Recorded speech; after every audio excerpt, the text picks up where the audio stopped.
All right, round table tonight. Too much going on. Nesi, McGowan, let's go. The Dan York State of Mind program is brought to you in part by Lookout Rhode Island and Takeo Comfort Solutions. Welcome in on this Tuesday evening. We're going to skip the rundown and just kind of touch on what's happening in Washington and all the way through the heavy-hitting issues here in Rhode Island with Dan McGowan and Ted Nesi. So let's just get going. Welcome in. Nice to have you aboard.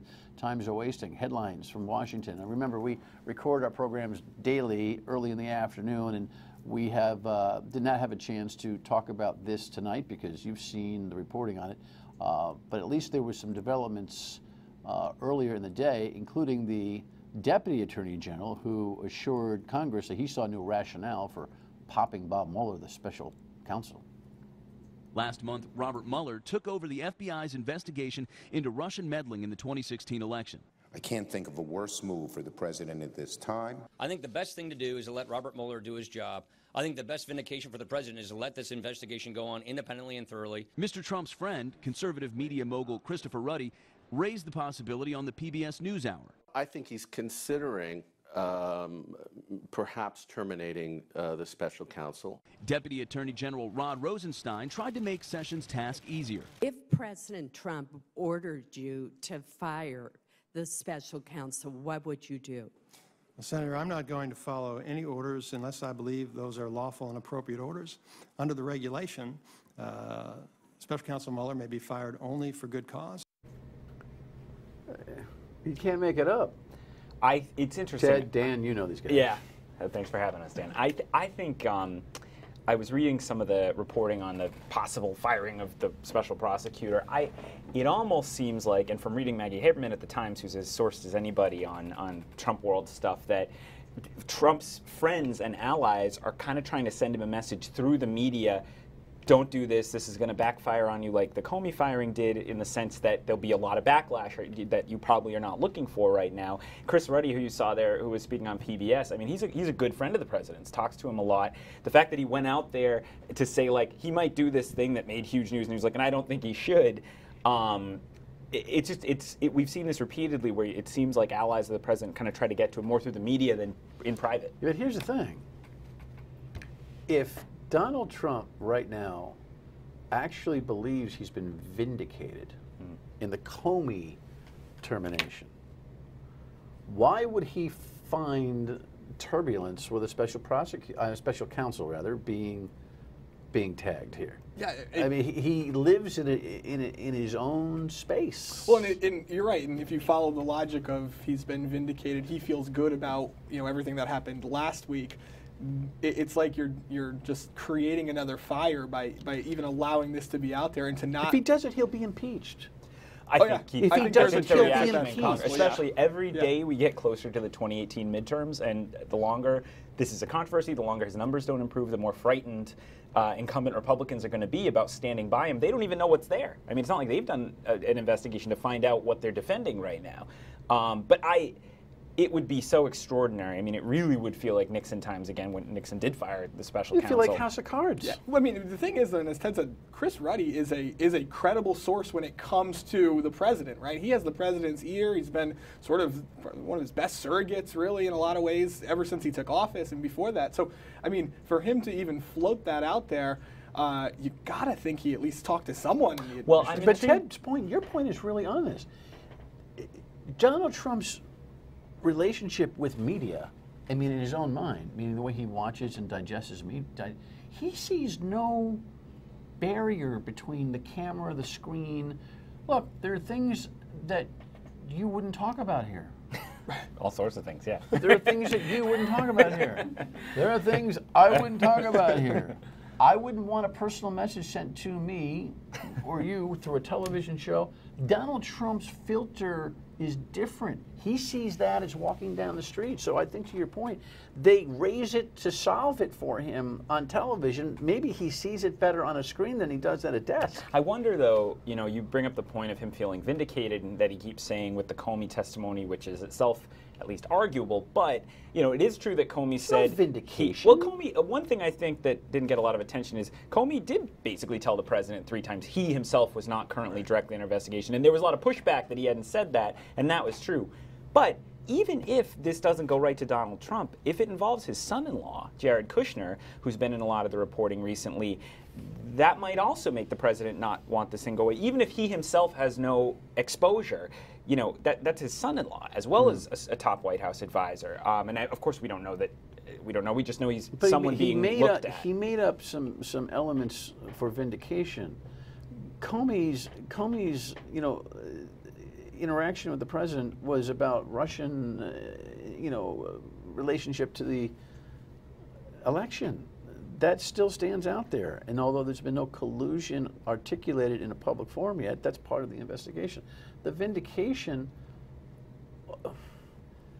I don't understand what makes this guy tick. But if he blows up the council, I think he's done. I think the Democrats will be like dogs on you know what, and or flies on you know what. And I think establishment Republicans say, you know what, can't do it. Right, and there's always the argument. Can't create a constitutional crisis. Can't do that. There's always that argument that they might like the vice president better than the president anyway. So. And then where's the tapes? Are there tapes? I know. I want the tapes if there's tapes. I mean, There's the Nixon no tapes are so fascinating.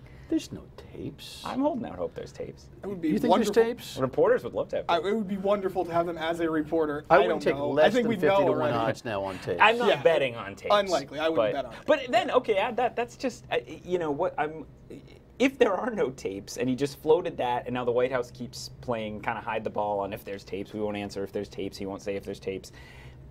Is that actually, some people argue that's actually a good strategy, right? Because then we're talking about the tapes that probably don't exist versus something specific with Comey or Russia or whatever. But the way it's just consuming his administration, and as they try to do the healthcare bill and the tax reform bill, and they're talking about infrastructure, but this is what's dominating the discussion. And then people will dial my radio program and blame us. Yeah, us being the media. I mean, our little corner of the world, we're just like you at a bar or coffee shop talking about it. We're not working this story. But we've got the stories we got to talk about that we are working. But the national media is all to be responsible for this when every day he feeds the beast, then complains that it's all fake. It's unbelievable. It's not like he's I mean, we're hearing about all this stuff that he wants to do, but we're not seeing a lot about it because of everything that's overshadowing Infrastructure Week and things like that. I mean, I woke up this morning and he had posted already a string of new tweets sort of putting fire on this topic, which, we all cover politics. I mean, usually you don't see politicians leaning hard into something they'd rather not be talking about. Usually they run away from it. Right. Yes. So let's come home. Tomorrow, by the way, we will have, at least for production purposes, seen what Jeff Sessions had to say, and we shall comment on it. By the way, the executive editor of the Providence Journal, Alan Rosenberg, will be here as well. So that'll be fun tomorrow. The money. Kev, you got some headlines here for me on the money. Tough budget decisions. Gina Raimondo now talking about raising revenues of some kind, but not broad-based. I don't know what kind of nickel and dime she's looking for, but she's looking for something.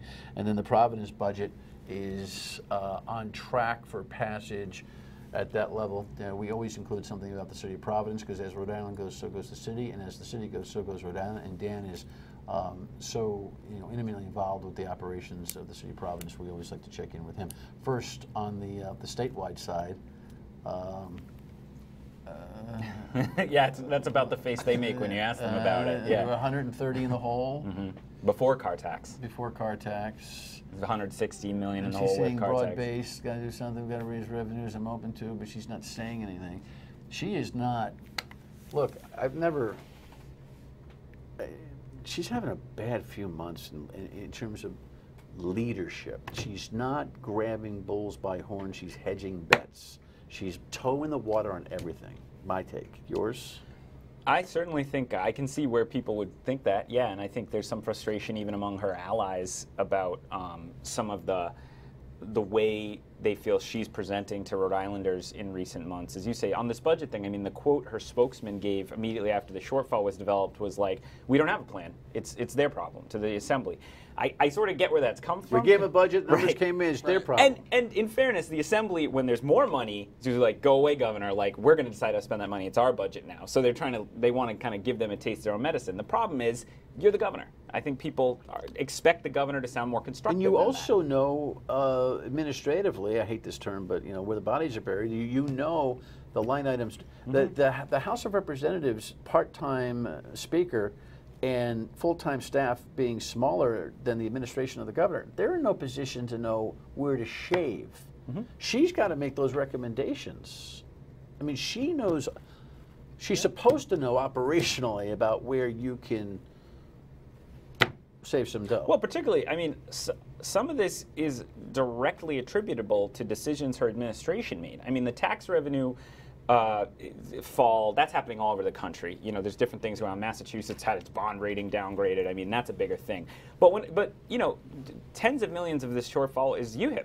It's overspending, unexpected spending on social services. The big computer system that runs the whole benefit program for the state. And so, you know, it's hard not to say that the administration should take some responsibility for at least cleaning up that part of the mess and having some big ideas on what to do about that, because they're the ones who launched it. They're the ones who, you know, didn't really come in hard to fix it until January, months after it started. But right now, I mean, clearly I think there's always more happening behind the scenes than it might appear to us with the staff level, the fiscal advisor in the House, the fiscal advisor in the Senate, the governor's budget team all talking to each other. They're still hoping they might be able to pop the budget out Thursday night of this week, which means they're making some progress, or think they could get there. They haven't promised that yet, but I think it's going to be a very unpleasant budget year. Give me a quick quip on the city. How's the city doing? The City Council Finance Committee on Monday night, last night, passed the budget, $737 million. They'll pass it. The City Council will go first passage Thursday night. They'll get it the following Monday. They'll pass it again, and it'll be on the mayor's desk. It was a pretty smooth budget process. Obviously, the Luis Aponte and Kevin Jackson stuff sort of overshadowed the budget completely. The personnel politics aren't smooth, but the numbers are. The numbers work out. It happens to be. It's one of those weird years where money came in well. They don't have a problem this year, and they don't think they have a problem next year. Of course, it doesn't address any of the larger problems, right? When you have $1 billion, $985 million, pension problem, there's nothing in the budget that says, oh, they got it this time. But year to year, it looks like things work out. Right, so the ticking time bomb is going to be a statewide solution. It's not going to happen in the city province. All right, when we come back, we'll talk about the car tax thing, because that's front and center. Stay with us.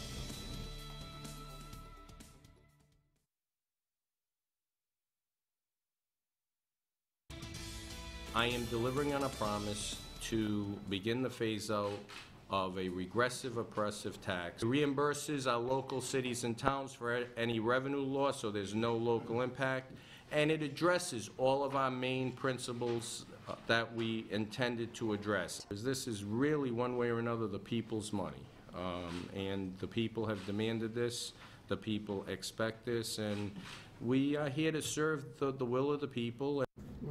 Nick. The people like it, but the people didn't demand it. This is a District 15. His people did, I think. His voters. So he says. He says, what, every time he knocked on the door, Cranston voters were That's what he tells us. I know that's what he tells us. And when he sits here, I say, I know that's what you're telling me.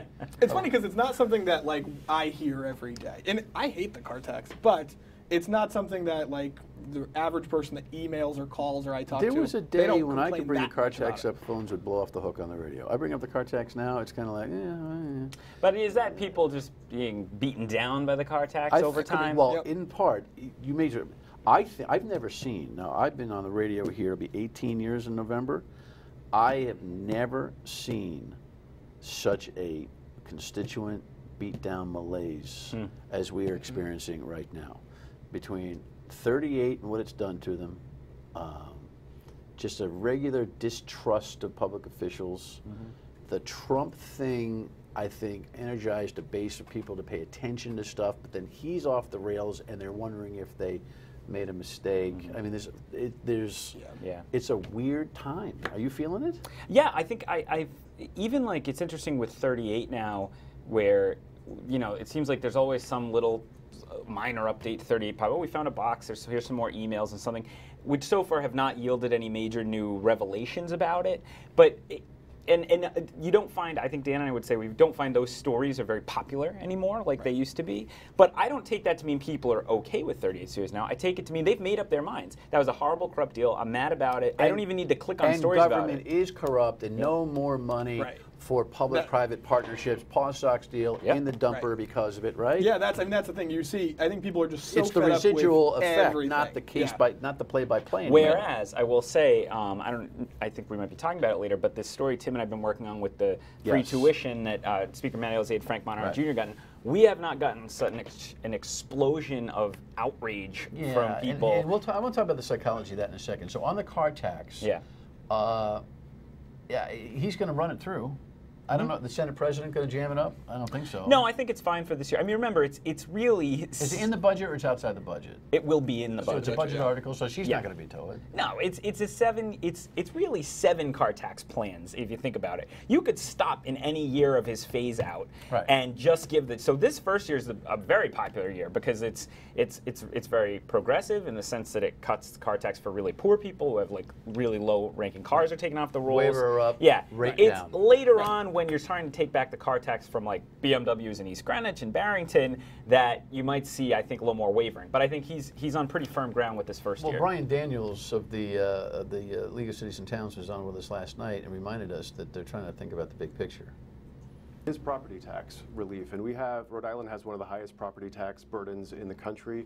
We're either 5th or 7th, depending on how you look at that. And car tax is probably one of the most frustrating components of that property tax burden. So, you know, if we're up to the cities and towns, we might be doing a broader look at property tax and taking a look at various forms of property tax relief. But the fact that we're focusing on car tax still has some value. Yeah. In other words, they know this whole thing is kind of iffy at best. Well, and you see it, I mean, the challenge, right, is because it's over the course of time, I mean, there's going to come a time where whether or not the General Assembly actually wants to move forward, you look at place like Providence, $30 million a year they could be looking at from the General Assembly. Do you think the state's really going to want to give $30 million more to Providence? I think that conversation will come up, and then the mayor of Providence, whoever it is at the time, will need to really make an argument for, you know, why they need that full reimbursement. It's not going to be easy. All right, when we come back, what Ted was talking about, a story that's hot as a pistol around here. Stay with us. You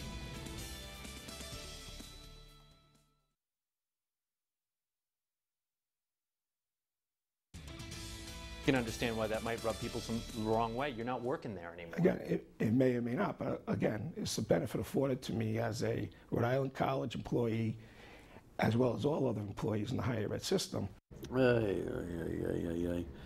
Frank Montanaro Jr., who runs the JCLS, which is the Joint Committee on Legislative Services. It's the operating hub, if you will, of the State House, the General Assembly. Used to work for Rick, long time, 20-plus years, political job, go over and work with the Speaker, dabble his toe in the water for what you'd think would be a few months to keep his benefits at Rick. Instead, he dabbled it for 3 years, and Tim White and you guys caught him. Bang. Now, it's not illegal. He can fully explain it. The Speaker's kind of like, I don't know, ask the Governor. The Governor's like, I don't know, ask the Speaker. You say people are really reacting to this. Yeah, I mean, I think, you know, obviously, clearly I would be biased in the sense that they're going to come tell me if they're mad about the story, but Did you have a hand in the story? Or yeah, Tim and I did this story together. Right, okay. And I think people, it reminds me of what we felt after the Carnevale story we did last year on John Carnevale, where just it felt like a lot of an honest, it wasn't the same people who always comment or email me. You know, it was like people who don't usually, we have not had emails for, say like, thanks for looking into this, like I pay full, I think because people understand it. They understand that they paid full price to Rick or URI, and they see someone who they think may have been taking advantage of the system, even if, as you say, it was legal, which right now it looks like the contract may have allowed it. But, you know, the other thing is, talk about lack of transparency. I mean, Rick won't give us the documents that authorize this because the contract says you're not supposed to get the tuition benefit or have a leave over a year. He had 3 years and got the tuition.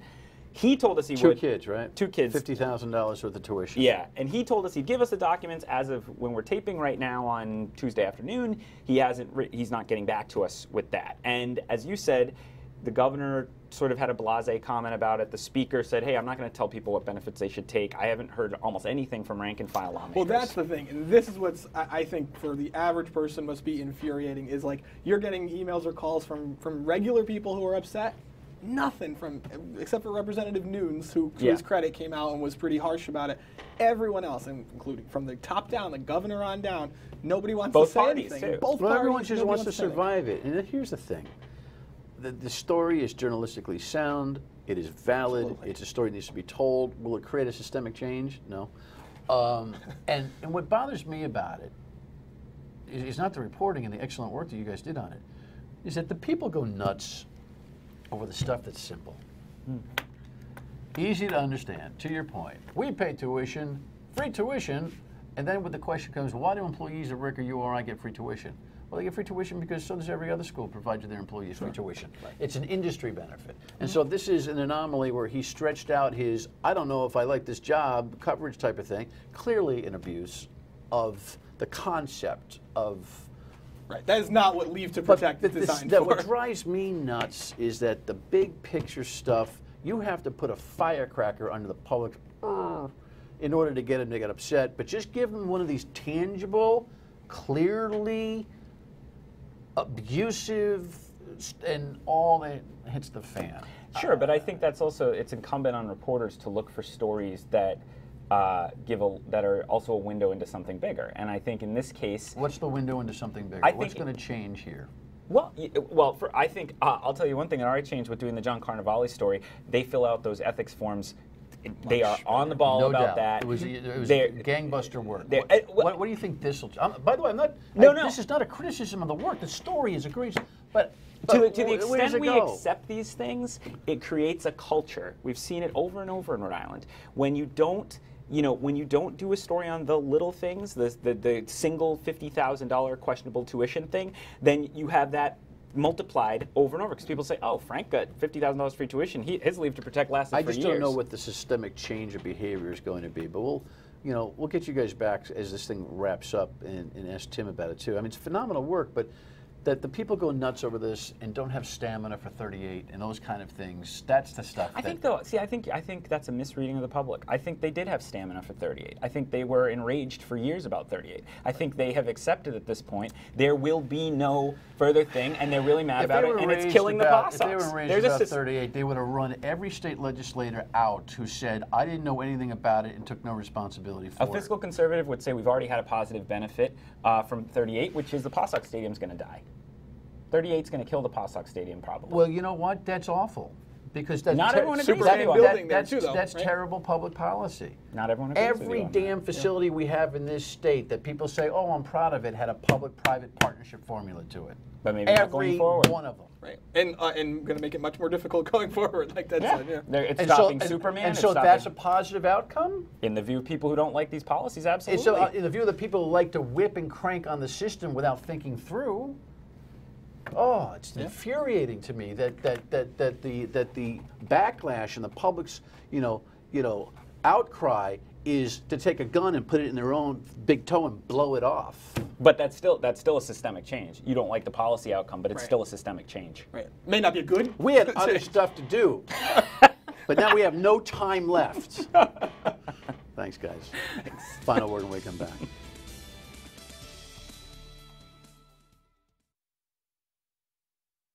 We're still getting after it. By the way, show the porn story. What? Yeah. Keeping tabs. We own 20 seconds. This guy, Perez, the state rep, is he jammed up? Real quick, Danny. It's not going to be easy to face the voters next year with this. If there's a smart candidate running against him, I think he's got a problem. But if it's somebody else that gave it to him? He would need to probably say who that person needs to fess. Yes, we need special counsel. Maybe Mueller can handle Mueller when he's done with DC. Good night.